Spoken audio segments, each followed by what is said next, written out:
주전 605년부터 536년까지의 그 시대적 배경을 가지고 있는 그런 책이라고 할 수가 있습니다. 이 시기는 어떤 시기냐? 유다를 멸망시킨 그 바벨론. 그런데 그 바벨론이 나중에 일어난 또 페르시아에 의해서 무너지는 그런 이제 역사의 격변기, 그 가운데 이 다니엘이 있었고, 그 다니엘을 중심으로 해서 기록된 책이라고 할 수가 있습니다. 이 다니엘서는요 모두 12장인데요 전반부와 후반부로 나뉩니다. 근데 다니엘서만큼 있잖아요, 이 전반부와 이 후반부가 이 글의 분위기, 또 성격, 글의 또 내용에 이르기까지 정말 이렇게 아주 큰 차이를 보이는 성경의 책도 드물 거다라는 생각이 듭니다. 전반부는 1장에서 6장이고 후반부는 7에서 마지막 12장까지인데요. 전반부의 내용은 우리가 참 잘 알고 있는 그런 이야기입니다. 특별히 다니엘과 그의 세 친구 사드락, 메삭, 아벳느고가 바벨론의 포로로 잡혀가 가지고 그 바벨론에서, 그리고 또 나중에 일어선 페르시아에 이르는 그 시기까지 그들이 그 이방 문화와 이방 제국 안에서 어떻게 신앙을 지키고 어떻게 믿음을 든든히 붙들었는가에 대한 그런 믿음의 행적, 이 기록의 내용이죠. 그래서 이 대목은 우리에게 매우 사실 친숙한 그런 대목이라고 할 수가 있습니다. 그런데 그에 반해서 7장에서 12장까지는요 전혀 사뭇 다른 그런 기록이 나오고 있죠. 이 후반부는요 다니엘이 본 이 환상을 통해서 하나님께서 주신, 한마디로 말해서 묵시적인 메시지라고 말합니다. 묵시적인 메시지가 기록되어 있습니다. 이 묵시가 뭘까요? 이 묵시라는 것은요 사람의 눈에는 완전히 비밀로 신비로 감추어진 그런 하나님 나라의 그 역사, 그 하나님 나라의 역사가요 이 환상 특별히, 그리고 또 천사의 말, 이런 것을 통해서 그 감추어진 비밀이 드러나는 그런 메시지라고 할 수가 있습니다. 그러니까 사람의 눈으로 또 생각으로 전혀 알 수 없는 그 하나님의 비밀, 다시 말해서 어떤 비밀이냐? 역사의 결말과 그리고 최종적인 하나님 나라의 승리, 그 모든 것을 이끄시는 그 사람의 역사 배후에서 일하시는 그 하나님의 역사 있잖아요. 그것을 특별히 환상이나 아니면은 천사의 말이라는 그런 재료를 통해서 드러내 보여주는 그런 말씀, 이게 바로 묵시라고 할 수가 있습니다. 그래서 성경에서 대표적인 묵시서는 다니엘서, 그리고 또 신약을 보면은 요한계시록이라고 할 수가 있습니다. 우리가 지금 구약의 그 마지막 책들인 이 선지서를 살펴보고 있잖아요. 그런데 다니엘서는 선지서에 속한다 이렇게 우리가 알고 선지서에 속한 내용으로 우리가 지금 살펴보고 있는 거 아니겠습니까? 그런데 선지서 중에서 다니엘서는 또 묵시서다 이렇게 말할 수가 있습니다. 그래서 거기 우리가 참 알기 어려운 그런 신비, 또 우리가 해석하기 어려운 그런 상징들이 참 많이 등장하는 것이죠. 그래서 전반부에 다니엘과 그 세 친구의 믿음의 행적에 관한 이야기는 우리에게 매우 친숙하지만은 그 후반부에 있는 다니엘서의 이야기는 우리에게 좀 낯선 이야기가 될 수도 있겠습니다. 그래서 전반부의 이야기는 이제 여러분들에게 익숙하니까 일일이 이 시간 다 시간 관계상 설명하지 않고 후반부 특별히 있잖아요. 그걸 간단하게 일별을 하면은요 7장은요 내 짐승의 환상이 나와요. 그런데 그 내 짐승은 무엇을 상징하냐면은 다니엘 시대부터 계속해서 일어나는 그 역사 가운데 있는 제국들을 상징하는 거예요. 대표적으로 바벨론, 그리고 페르시아, 그 다음에요 헬라 제국, 그리고 로마 제국. 그것의 이제 흥망성쇠를 이 내 짐승을 통해서 상징적으로 보여준다고 할 수가 있습니다. 그 다음에 이제 8장은요 또 숫양과 숫염소에 관한 이제 환상이 등장합니다. 그것을 통해서 나라들의 충돌, 앞으로 일어날 여러 나라들 제국들의 충돌, 그리고 또 역사의 흐름을 보여주고 있습니다. 9장은 다니엘이 백성들의 죄를 짊어지고요 회개의 기도를 하는 그런 내용과 더불어서요, 그 응답으로, 그 회개 기도에 대한 하나님의 응답이 주어지는데, 그 응답으로 하나님이 주신 구원의 시간표, 특별히 70일에라는 그런 하나님이 정하신 구원의 시간표에 관한 내용이 바로 이 9장이라고 할 수가 있습니다. 그리고 10장과 11장과 12장은요, 마지막 날에 이제 벌어질 거대한 영적 전쟁, 그리고 결국 하나님 나라가 최종적으로 승리한다라는 그런 하나님의 약속, 그것이 이제 기록되어 있습니다. 그래서 제가 몇 년 전에 이 수요 강단에서 다니엘서를 쭉 자세히 풀어서 여러분들에게 강해 설교를 해드린 적이 있습니다. 그래서 특별히 여러분들에게 조금 익숙치 않은 7장에서 12장까지의 내용은, 그 강해의 내용을 여러분 다시 살펴봐도 좋다라는 말씀을 드립니다. 자, 어쨌든 이 전반부의 사실 메시지와 후반부의 메시지는 겹친다라고 할 수가 있습니다. 동떨어지는 것이 아니다라고 할 수가 있습니다. 여러분, 전반부에 어떤 내용이 기록되어 있죠? 여러분 잘 아시듯이 다니엘 그리고 그의 친구인 사드락 메삭 아벳느고가 그 여러 믿음을 빼앗길 수 있는 그런 위협이 가해지는 여러 그 신앙의 압박이 주어지는 그런 상황 가운데서도 이들이 견고히 그 믿음을 지키지 않습니까? 그들이 그 목숨을 잃을 만한 상황 가운데서도 이들이 견고히 그 믿음을 지킵니다. 그렇게 그 믿음을 지킬 수 있었던 이유가 어디 있는가? 그게 바로 다니엘 후반부에 하나님의 약속으로 주어지는 거죠. 다니엘 후반에 뭐가 등장합니까? 여러 환상과 상징을 통해서 이 역사의 경영자, 역사의 주관자, 그리고 역사의 최종 승리자가 하나님이다라는 이 사실을 이 묵시를 통해서 보여주고 있지 않습니까? 바로 그것이죠. 결국은 역사의 주관자와 최종 승리자는 하나님이고, 하나님 나라가 이기고 믿음이 승리한다. 아멘. 믿음이 승리한다. 그것을 보여주는 거예요.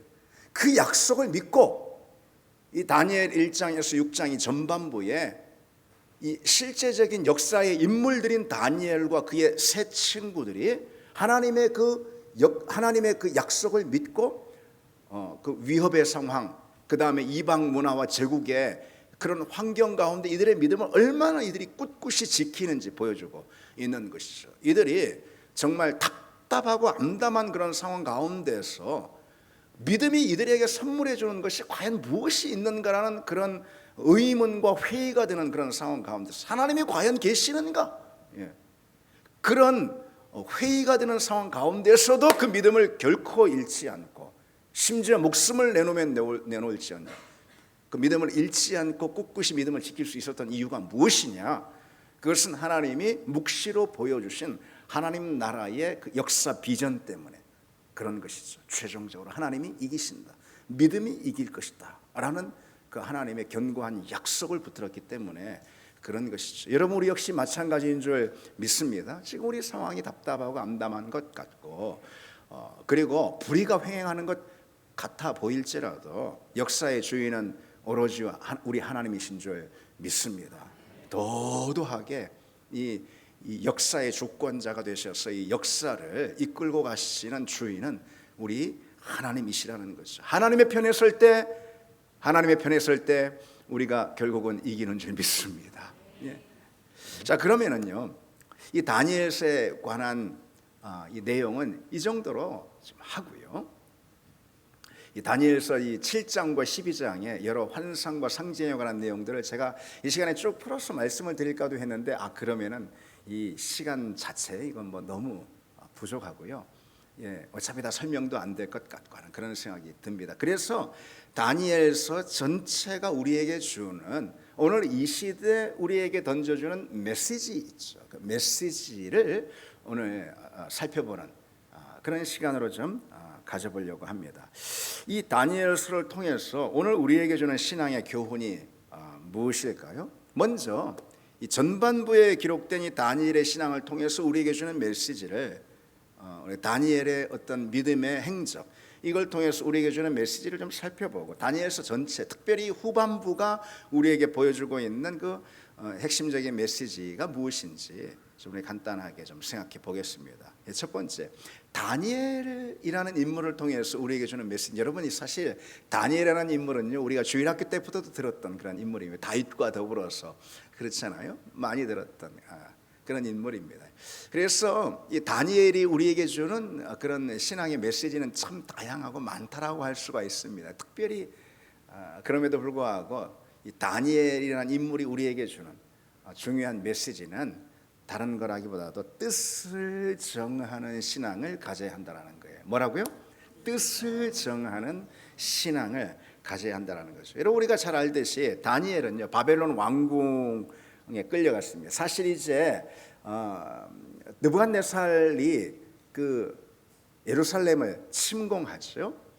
그래서 그 1차 침공 때에 2차, 3차 침공 때 이제 유다 전체가 망하게 되고, 근데 1차 침공 때에 이 다니엘이 포로로 잡혀가게 됩니다. 1차 침공 때 뭐 사실 역사 가운데 일어난 모든 전쟁이 다 그런 성격을 가지고 있다고 할 수가 있지만은요, 누굴 잡아가겠습니까? 그 나라의 엘리트들, 잘난 사람들, 귀족들, 옛날 같으면 왕족들, 이런 사람 포로로 잡아가는 거죠. 뭐 농부나 뭐 이런 사람들을, 어부나 이런 사람들을 잡아가는 것이 아니고, 이때 당시로 보자면 상류층의 사람들을 잡아가는 것이죠. 이 다니엘이 바로 그런 사람이었어요. 다니엘의 세 친구도 마찬가지였고요. 그래서 1차 침공 때 가장 눈에 띄는 말이죠. 그런 사람들을 포로로 잡아갔습니다.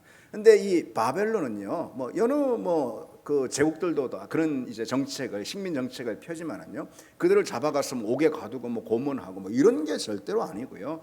그들을, 제국을 통치한 이 넓은 제국이잖아요. 그리고 수많은 어떤 민족들이 섞인 그런 제국 아니겠습니까? 그러니까 그런 제국을 통치하기 위해서 여러 다양한 민족들의 어떤 엘리트들이 필요하게 된 것이죠. 그래서 이 유대인들 중에서는 이 다니엘을 비롯한 이런 여러 엘리트들을 뽑아서 왕궁에서 이들을 바벨론식 교육을 시킨 것입니다. 그게 바로 다니엘이, 우리가 잘 알듯이 그래서 왕이 하사하는 그런 진상을, 음식을 이제 받게 되는 거죠. 근데 왕이 내리는 그런 진미와 포도주를 제공받았지만 우리가 알듯이 다니엘이 그것을 거절하지 않습니까? 바로 그것이죠. 그것은 단순히 어떤 율법주의적인 그런 이유 때문에 그런 것은 아닙니다. 음식은 매일 들어가는 거잖아요. 하루 셋 때 들어가는 거잖아요. 그것을 통해서 자연스럽게 세상 이방의 문화가 우리 마음 가운데, 그 영혼 가운데 들어오게 되는 것이죠. 그게 제일 중요한 게 사실 음식인 거예요. 그런 이유로 인해서 그 이방 문화를 거부하고 온전히 유일하신 하나님만 섬긴다라는 그의 믿음을 지키기 위해서 왕의 진미와 포도주를 거부했던 것이죠. 그렇게 하면은 죽을 수도 있는 거 아니겠습니까? 감히 말이죠. 식민지에서 잡혀온 포로 주제에 말이죠. 왕이 그를 그래도 대우를 하고 대접을 해주는데, 그래서 제국에 쓰일 수 있는 그런 인물로 키우려고 하고 있는데 그걸 거부하고 있다고? 그래서 목이 당장 날아갈 수 있는 그런 일 아니겠습니까? 근데 당시 그런 포로들을 관리했던 환관장이 당장에 위협을 느꼈던 것이죠. 느부갓네살 왕으로 하여금 위협을 느꼈던 것이죠. 근데 어쨌든 그럼에도 불구하고 그런 위협 가운데도 이 다니엘은 뜻을 정했습니다.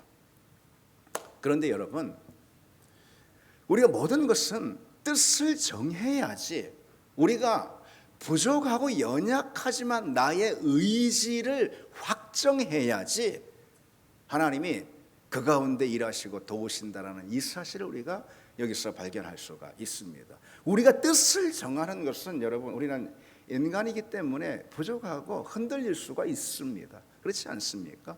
우리가 아무리 의지를 확고히 한다고 하더라도 그런 의지는 위협 앞에서 꺾일 수도 있는 거 아니겠습니까? 그런데 여러분, 중요한 것은요, 우리가 뜻을 정하고 의지를 세울 때 하나님이 우리의 그 뜻과 의지를 통해서 일하신다라는 거예요. 아무런 뜻도 정하지 않고 아무런 의지도 없는데 신앙생활에 대한, 하나님을 향한 사랑에 대한, 그리고 또 믿음의 모든 과정에 대한, 하나님 말씀에 대한 응답에 대한 어떤 의지도 우리에게 없는데 하나님 어떻게 일하실 수가 있겠습니까? 하나님이 인격적이신 분입니다. 우리를 강제로 머리채를 막 끌어다가 이게 사는 길이니까, 이게 복 받는 길이니까 이래 해, 그런 분이 아니시잖아요. 하나님 우리를 인격으로 만나주시는 분이고, 하나님은 우리에게 인격적인 반응을, 인격적인 응답을 원하시는 분입니다. 그래서 나는 비록 연약한 의지를 가지고 있지만은 그럼에도 불구하고 뜻과 의지를 세울 때 하나님이 그때 역사하시는 것이고, 하나님의 일은 그로부터 시작이 된다라는 것이죠. 특별히 또 하나 주목해야 될 사실은 무엇이냐면요, 이 뜻을 정한 거 있잖아요. 다니엘은요, 이미 익히 오래 전부터 그런 뜻을 정한 그런 청년이었습니다. 그런 압박과 도전과 위협이 그에게 닥치기 이전부터 그는 이미 뜻을 굳히고 마음을 정한 그런 사람이었다라는 것이죠. 시험이 오기 전에, 그런 환경이 닥치기 전에 이미 결론이 그 마음 가운데 믿음에 의해서 딱 세워진 그런 청년이 바로 이 다니엘이었습니다. 사실 청년이라고 하기보다는 10대 소년이었어요, 이때 당시에는. 그러니 음식 앞에 딱 마주한 그 순간 말이죠, 다니엘에게는 뭐 새로운 고민을 할 필요가 없었던 것이죠. 이미 그런 왕의 진상을 먹어라라고 말하기 그 이전부터 다니엘은 믿음의 뜻을 딱 정하고 있었던 사람이기 때문에, 그런 도전과 위협이 주어질 그 당시 새로운 고민이 시작될 필요가 없었다라는 것이죠. 이미 정해진 뜻을 실행에 옮기는 그런 과정일 뿐이라는 것이죠. 그처럼 이 다니엘은요, 이 결단을 하는데, 이 다니엘의 결단은 위기 속에서 태어난 것이 사실은 아니라는 거예요. 이미 이 위기가 오기 전에 그는 어려서부터 우상의 제물을 입에 대지 않고, 그는 오로지 유일하신 하나님 한 분만을 그의 구주로 섬기겠다라는 그런 믿음의 뜻을 세운 사람, 바벨론으로 포로로 잡혀가기 그 전부터, 그게 바로 다니엘의 믿음이었다라는 것이죠. 그러니까 그런 어려움, 고민해야 될 만한, 씨름해야 될 만한 그런 환경에 그가 접했을 때 그는 그 미리 세우던 그 뜻을 실행에 옮기면은 되었을 뿐이라는 것이죠. 여러분, 이것이 무슨 뜻인지 잘 아시겠죠? 우리는 대개 그와 반대로 사는 경우가 많습니다. 위기가 닥쳐서, 어려움이 닥쳐서, 우리 믿음의 어떤 우리 믿음을 도전하는 어떤 환경이 주어진 다음에 비로소 그때부터 이렇게 뜻을 정해야 되나 저렇게 해야 되나 고민하고, 그러는 경우가 우리에게 많이 있습니다. 그러면서 여러 가지 저울질하게 되는, 그러니까 여러분, 우리의 믿음이 사실 든든히 서지 못하고 실패를 반복하게 되는 그런 경우가 많이 있다라는 거죠. 매번 시험 앞에서 넘어지는, 시험이 오기 전에 일상의 자리에서 우리 신앙생활의 모든 면에 있어서 우리가 뜻과 의지를 세워야 하는 것입니다. 그래야 시험이 닥치면은 그 닥친 시험 앞에서 뭐 이래야 될까 저래야 될까 고민할 필요가 없게 되는 것이죠. 여러분, 이것은 매우 중요한 사실입니다. 여러분, 주기철 목사님에 대해서 우리가 잘 아시죠? 1936년에 이 주기철 목사님이 평양의 산정형 교회 담임 목사로 부임을 하게 됐습니다. 그리고선 평양신학교, 그때 이 한반도 땅에 제일 먼저 세워진 신학교가 이 평양신학교거든요. 그 평양신학교가 나중에는 이제 공산치하가 되면서 없어지게 되고, 그게 내려와서 저 광나루에 있는 장로의 신학대학이 되고 그렇게 됐습니다. 근데 어쨌든 이 평양신학교에 가서 1938년에 주기철 목사님이 설교를 하시는데, 그때 당시 일제치하 시대 아니겠습니까? 일사각오라는 에스더의 그 고백과 같은 그런 설교의 제목이 있어요. 죽으면 죽으리라, 뭐 이거 아니겠습니까? 그런 제목으로 설교를 하십니다. 그 유명한 설교죠. 한번 죽기로 각오하지 않고서는, 일사각오, 한번 죽기로 각오하지 않고서는 참된 신앙을 이런 시대적 환경 가운데 지킬 수가 없다라는 그런 선포를 자기 후배들 평양신학교 신학생들에게 전하셨어요. 근데 여러분, 이것은요, 신사참배가 본격적으로 그 강행되기 그 전, 벌써 2년 전부터 주기철 목사님은 그런 일사각오의 신앙을 가졌던 것이죠. 다시 말해서 뜻을 세우셨다라는 거예요. 뜻을. 어떤 환경, 나의 믿음을 해치는 어떤 위기 앞에서도 일사각오의 정신으로 나는 신앙생활을 하겠다. 예. 죽으면 죽으리라. 그런 거 아니겠습니까? 예. 벌써 2년 전부터 그런 뜻을 세우셨어요. 믿음의 뜻을 세웠습니다. 1938년 결국 이 신사참배를 거부한다는 그런 이유로 투옥되시고, 그리고 혹독한 고문 가운데 6년간 해방되기 그 직전에 숨을 거두셨죠.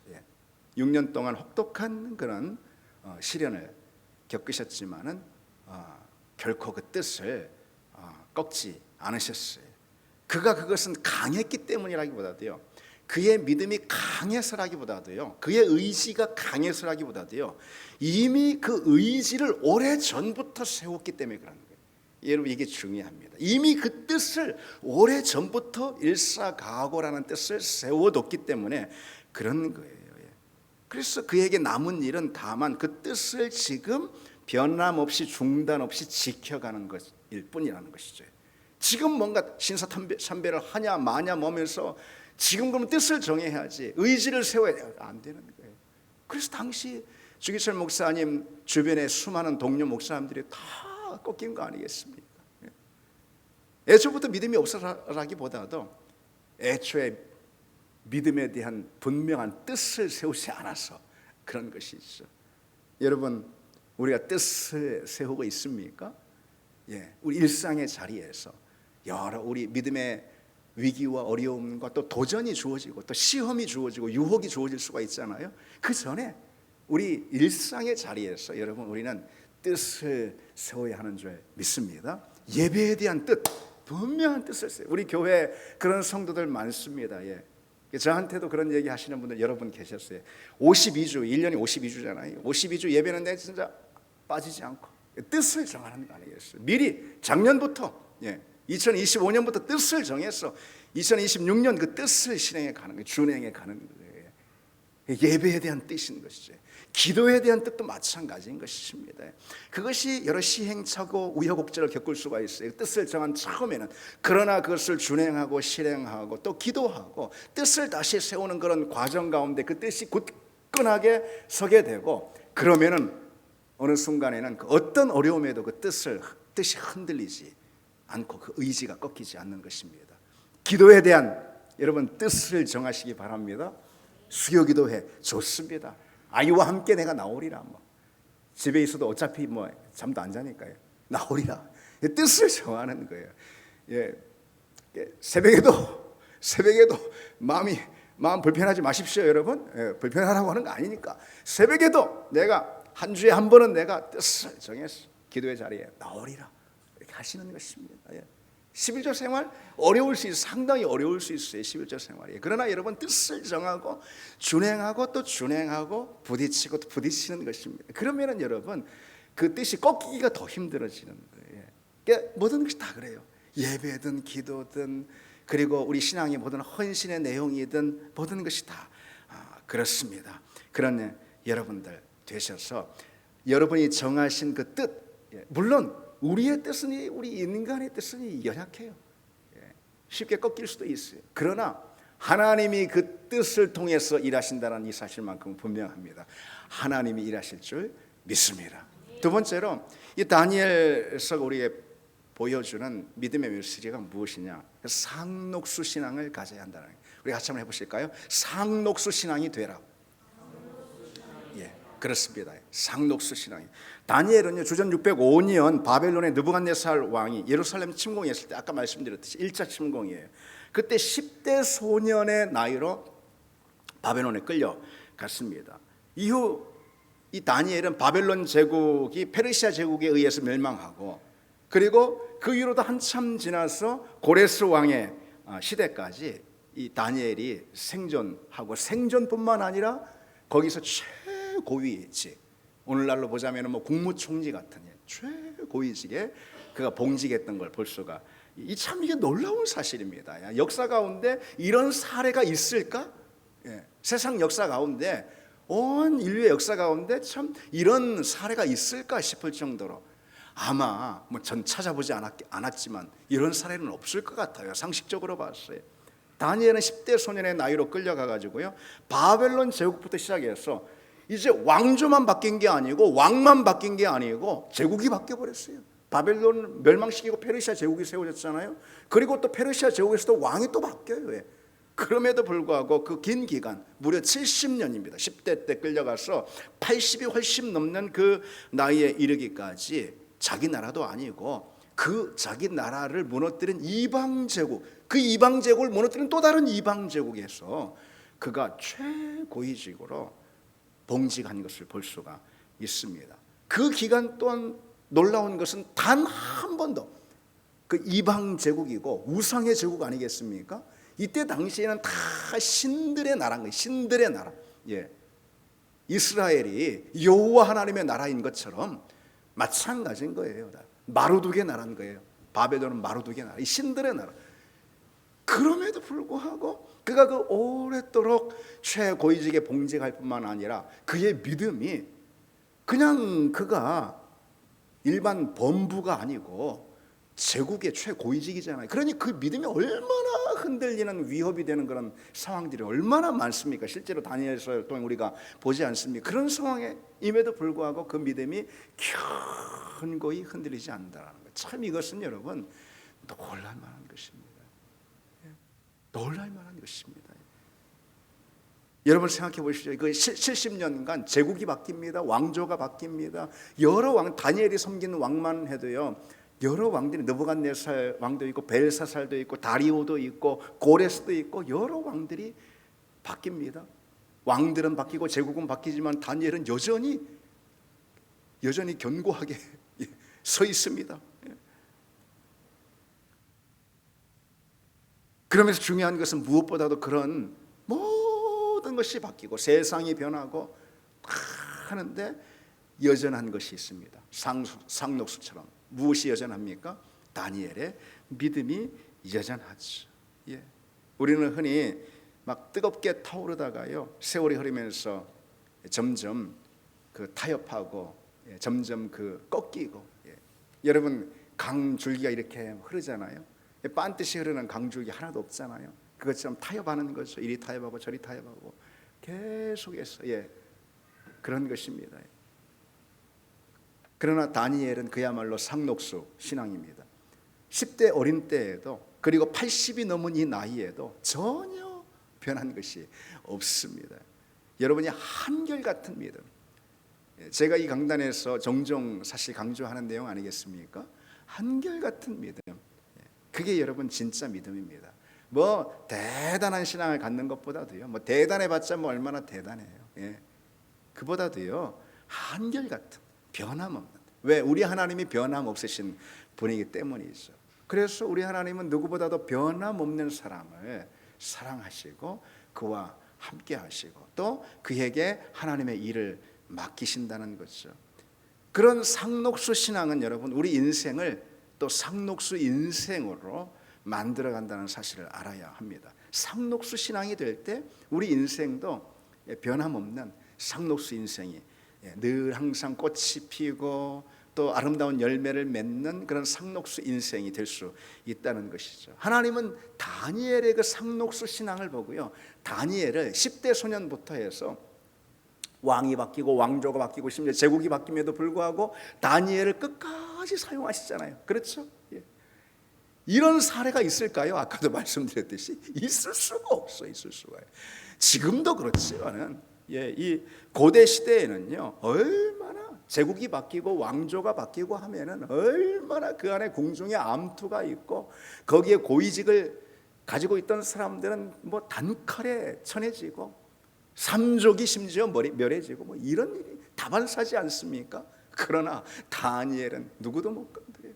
다니엘의 인생은 독야청청, 꽃을 피우고 열매를 맺는 상록수 인생이 되었습니다. 그의 인생이 언제나 그렇게 열매를 맺는 빛을 발하는 상록수 인생이 될 수 있었던 것 무엇일까요? 그가 막 그냥 인생에 집중하고 열심을 다해서 잘 살려고 그런다고 되는 게 아니잖아요, 여러분. 상록수 신앙을 가졌기 때문에, 언제나 변함없는 마음으로 하나님을 믿는 그 믿음을 가졌기 때문에 여러분 그런 믿음이 우리의 믿음이 되시기를 바랍니다. 바랍니다, 여러분. 오늘 마지막으로 함께 나눌 이 다니엘서가 우리에게 주는 메시지는요, 사실 다니엘서 전체가 우리에게 주는 메시지라고 할 수 있는데 같이 한번 해봅시다. 역사의 주인은 하나님이시다. 역사의 주인은 하나님이시다. 사실 창세기부터 계시록까지 모든 성경이 우리에게 보여주는 대표적인 메시지 있잖아요. 어쩜 우선적인 메시지, 그것은 역사의 주인은 하나님이시다라는 메시지일 것입니다. 그러나 그 어떤 성경보다도요, 정말 분명하게 역사의 주인은 하나님이시다라는 선포를 하는, 웅변을 하는 그런 책은 어떤 책보다 단연 다니엘서라고 할 수가 있습니다. 다니엘서를 보면은요, 역사에서 주인 행세를 하는 여러 세력들이 등장합니다. 느부갓네살 왕이, 고레스 왕이, 아니면은 바벨론이, 또는 페르시아가 말이죠. 그러면서 사실 그야말로 역사의 주인 아닌가라는 생각이 들 정도로 한 시대를 그 세력이 풍미합니다. 그러나 여러분 얼마 가지 못합니다. 그것으로 끝나는 것이에요. 바벨론이 100년도 안 가지 않습니까? 그리고 하나님이 정해 주신 그 기간까지만 역사 가운데, 역사의 무대 가운데 머물러 있는 거예요. 그리고 시들어 버리고, 그리고 저물어 버립니다. 그 당시 보면은 자기들이 세력을 형성하고 권세를 부리며 마음대로 행하는 것 같았지만은 역사를 주무르고 말이죠. 그러나 역사의 흐름을 보면은 결국은 그 모든 것은 사실 하나님의 손에 달린 것이고, 하나님이 잠시 동안 허용하신 것이고, 그 범위도, 역사를 주관하는 범위 있잖아요. 그 범위도 다 하나님이 정해주시는 것이고, 그 기간도 다 하나님이 정해주신 것만큼 그뿐입니다. 그게 바벨론이라 할지라도 페르시아라 할지라도 말이죠. 이들은 자기들이 원하는 세상을 만드는 것 같지만은 사실 그렇지 않아요. 하나님이 목적하신 역사를 만드는 하나의 재료로 사용될 뿐인 거예요. 그렇습니다. 결국 역사는 누가 정한 대로 가는 것입니까, 여러분? 결국 역사는 하나님이 정하신 대로 가는 줄 믿습니다.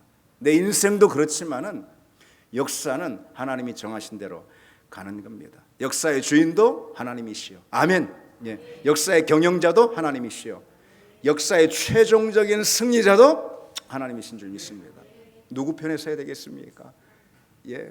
세상에서 볼 때 역사에서 흥해 보이는 사람, 세력을 얻은 것 같아 보이는 사람, 그런 또는 논리나 그런 가치나 그런 분위기나 그런 흐름들, 거기에 붙어야 되겠습니까? 아닙니다. 우리는 역사의 참된 주인이신 하나님의 편에 서야 할 줄 믿습니다. 오늘 본문에 그래서 다니엘이 그러한 하나님을 지금 찬양하고 있는 것이, 다니엘이 말하기로되 영원부터 영원까지 하나님의 이름을 찬송할지어다. 21절에 그는 때와 계절을 바꾸시며, 그렇죠? 그리고 왕들을 폐하시고 왕도를 세우시며, 아멘. 하나님이시라는 거죠. 우리가 지금 당장 볼 때는 역사의 주인이 과연 내가 섬기고 내가 사랑하는 하나님이신가? 라는 그런 의문이 들 때가 참 있습니다. 그래서 참 그리스도인으로서, 신앙인으로서 참 답답하고 말이죠. 암담하고 그런 경우가 있습니다. 하나님의 의가, 하나님의 권세가 전혀 실현되는 것 같지 않아 보이는 그런 답답한 그런 상황을 우리가 보는 경우가 있습니다. 그러나 여러분, 이 믿음을 잃지 않기를 원합니다. 그럼에도 불구하고 그 배후에서 일하시는 하나님의 손길, 그래서 결국은 그 하나님의 손길이 하나님의 목적과 하나님의 뜻을 이루실 것이라는 이 분명한 사실, 성경이 우리에게 증언해주고 있다는 거죠. 내가 볼 때는 나빠 보이는 사건, 내가 볼 때는 답답해 보이는 사건, 내가 볼 때는 어두워 보이는 그런 상황들, 그런 모든 것들 사용하시고, 심지어는 악한 인물도, 하나님을 거스르는 그런 인물들도 하나님이 결국은 다 사용하신다는 거예요. 그래서 하나님의 목적과 뜻을 이루는 재료로 사용될 뿐이라는 거예요. 그러니 여러분, 결코 우리는 이 역사를 보면서 답답해하며 또 암담해하며 낙심하며 하나님을 판단하지 않기를 원합니다. 하나님을 내 생각, 내 눈으로 판단하지 않는, 그런 지혜가 우리에게 있어야. 그리고 낙심하지 말고 좌절하지 말고 포기하지 말아야 합니다. 우리 인생을 좁게 바라볼 때도 마찬가지. 지금 너무 힘들고 답답한 경우가 있을 수 있고, 저도 그런 경우가 있었습니다. 또 앞으로도 또 있을 것이고요. 그러나 정한 기한이 있고요. 우리는 하나님의 때를 바라보고 믿음으로 기다리는 그런 주의 종들이 다 되시기를 바랍니다. 반드시 하나님은 의인의 기도, 다시 말해서 하나님을 믿고 하나님 말씀에 응답하는 하나님의 종들의 기도, 그 기도에 반드시 하나님은 응답하시고 그 종들의 기도를 역사의 무대 한복판에 우뚝 세우실 줄 믿습니다. 우리 같이 오늘 본문을 기억하시고 기도하시겠습니다.